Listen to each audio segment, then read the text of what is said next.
Good again, everyone. I'm Sorrentine Chief Meteorologist Steve Weagle watching the weather across South Florida on this weather alert day. Strong gusty winds and heavy rainfall being reported up and down the coastline, and more on the way.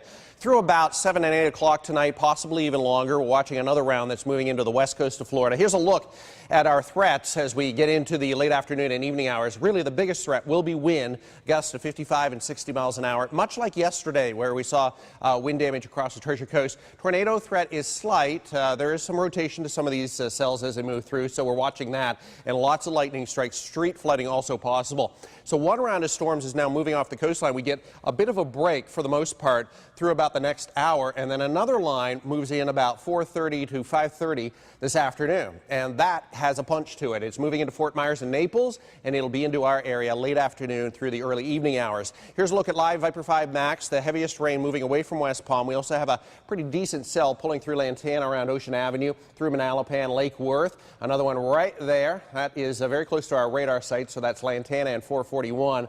This will move. These cells are moving at 40 to 45 miles an hour toward the northeast, so they're moving very, very quickly, and they pop up very quickly too.